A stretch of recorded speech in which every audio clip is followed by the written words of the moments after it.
Zee 24 तास एक पाऊल पुढे। पुण्यातल्या झोपडपट्टी निर्मूलन योजनेचा पुरता बोजवारा उडालेला दिसतोय। कर्वेनगरमध्ये बांधण्यात आलेल्या 11 मजली बिल्डिंगला लिफ्टच नसल्याचा धक्कादायक प्रकार समोर आलाय।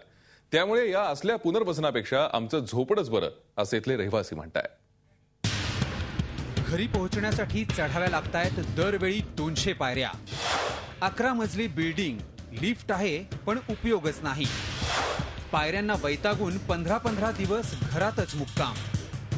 झोपडपट्टी निर्मूलन योजनेचा कसा उडतोय बोजवारा? ऐकून आश्चर्याचा धक्का बसेल, पण पुण्यातल्या कर्वेनगर परिसरातल्या केदार एम्पायर सोसायटीतलं हे वास्तव आहे। या बिल्डिंगच्या प्रत्येक मजल्यावर आहेत 18 पायऱ्या। त्यामुळे 11 मजले म्हटल्यावर पायऱ्यांची संख्या होते साधारण 200।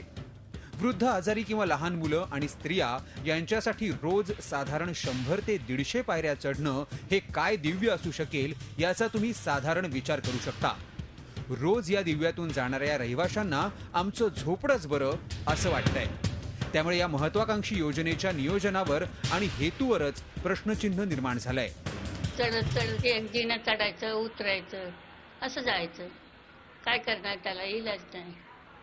असं की पहिले होते ते आमचं बरं होतं, ते काय आम्हाला टेन्शन होतं कुठल्या गोष्टी। आता टेन्शन येतं असं आलं की लिफ्ट बांधून पण त्या लिफ्टचा काय उपयोग नाही। झोपडपट्टी निर्मूलन योजनेतून ही बिल्डिंग बांधण्यात आली। झोपडपट्टीत राहणाऱ्या नागरिकांचं चांगल्या जागेत पुनर्वसन करण्यासाठी या योजनेचा खरं तर घाट घालण्यात आला। पण या बिल्डिंगकडे पाहिल्यावर नागरिकांच्या समस्या वाढवण्यासाठी ही बिल्डिंग बांधण्यात आली का काय असा प्रश्न पडतो।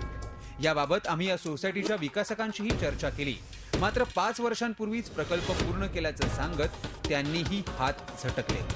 आम्ही विकसकांना जी का जबाबदारी घ्यायची ती जबाबदारी विकसकाने पार पाडलेली आहे, हे त्यांच्या 3 उपायुक्तांच्या संयुक्त समितीच्या अहवालात सुद्धा सांगितलेलं आहे। हे सांगितलं असताना विकसकाची जबाबदारी इथपर्यंत पूर्ण होते। बिल्डिंगमध्ये लिफ्ट असूनही काही रहिवाशांनी वीज बिलाची थकबाकी भरलेली नसल्यानं ती बंद आहे, त्यामुळे ती त्यांना वापरता येत नाही। मुळात ही इमारत जेव्हा बांधण्यात आली तेव्हा नियोजनाचा पूर्ण अभाव असल्याचं दिसून येत आहे।